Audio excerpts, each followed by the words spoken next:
Hey, it's your buddy Peace and Harmony with you here today, focusing in on better understanding the covert narcissist traits of being really kind of shut down and retreating. The covert narcissist tends to be very prone to just kind of shutting down and retreating into their own corner, their own place of their world, into kind of a selfish retreat, a self-centered retreat. And it's really, it can be a way to recharge. Of course, everybody needs their space. Everybody needs time to kind of adjust after their hard day work, or catch up on personal business, things of this nature. But it tends to be very reticent, very aloof, very apathetic, meaning very almost lazy, or disinterested approach to others in their world. So whether it's a spouse, whether it is as a child, a parent-child relationship, or a business associate, what seems to be autonomous or kind of like them doing their own thing can be a strength, but really when they tend to shut down, meaning they're non-communicative. They kind of have a wall built around them, a wall of silence, very unapproachable. You feel like you're disturbing them. You feel like you're you're you're you're disturbing them when they shut down and they become very retreating. Um, some people are more introverted than others. Some people like to spend a lot of time alone, and this can be a natural trait which helps them recharge. Just like some people are recharged and rejuvenated by going out with people, or having a conversation, and they're kind of able to have this social outlet and do these things that are energizing and uplifting to them. The covert narcissist tends to really kind of shut down, withdraw, and retreat, and really kind of almost go into hiding, if you will.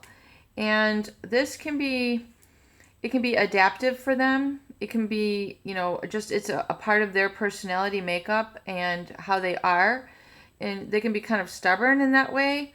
But yet, if you are in living quarters with them, if you are married to them, if that is your parent, or if that is your business associate, and you kind of, feel like you should be interacting with them, or if you're a spouse and you need to have things done around the house or for your family, or things done in, your relationship, you really do need to be the leader. You really do need to be the one who's proactive in essentially providing the structure so that they can fulfill and carry out, because they're going to need you to do that if they really tend to withdraw into that shutdown and retreat mode.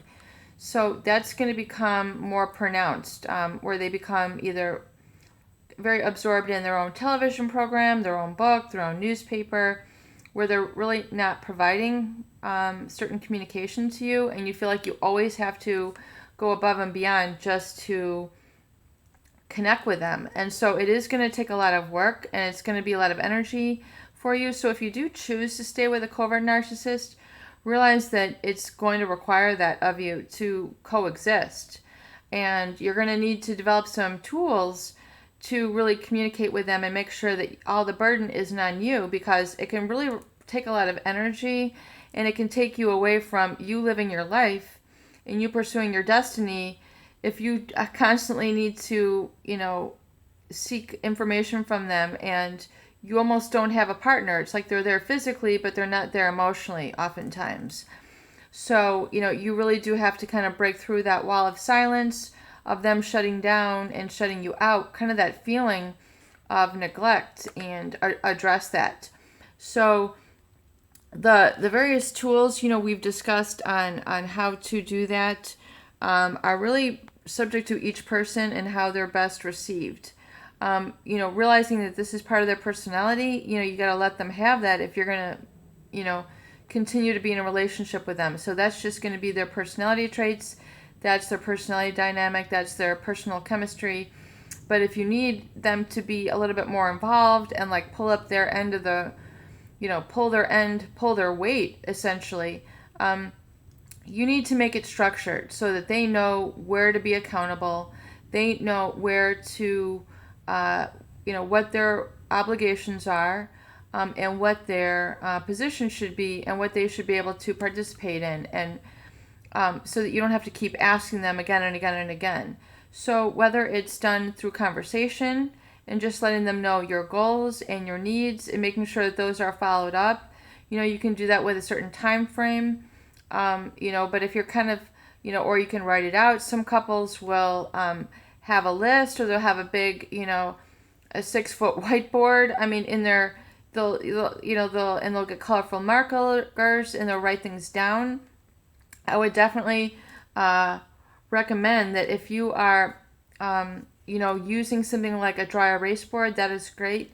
Make it fun, make it interesting, make it playful, because that covert narcissist spouse or family member, they're gonna, like to have like a little bit of choices, and let them know, like, and just put it up there and let them know like what's important, what's not so important, what really needs to be done today, what can be done in 2 days, so that they can kind of see and realize what they need, what you're expecting of them.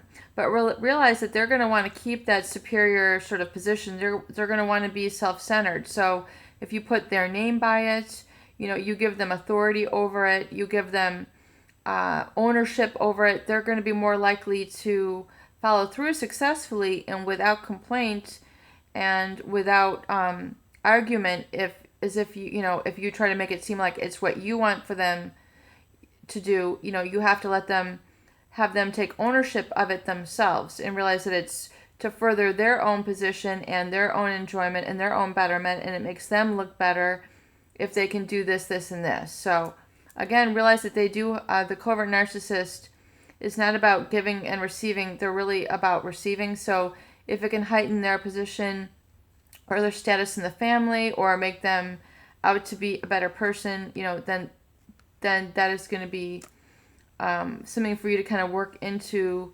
how you interact with them.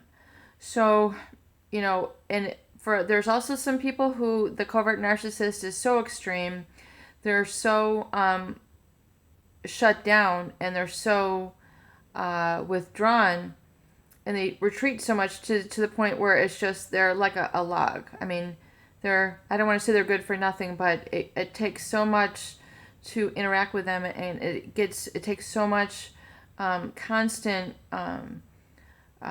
motivation. I mean, you have to constantly be motivating them, and for some couples it just gets to be too much. So if that's the case, a lot of times people do acknowledge it and then they just let them go. And then they just continue to have their needs satisfied in other ways. If they continue to live together, well, that's one thing, but as the other person who's cohabitating, and you need to have your needs fulfilled. You can't just go on it and just continue to accept suffering or abuse or neglect at the hands of a covert narcissist. So you do need to adapt and develop some ways so you can indeed be fulfilled. Peace and harmony with you here today. I hope these videos do help. Please share and please subscribe for more great tools, videos, discussion, and support.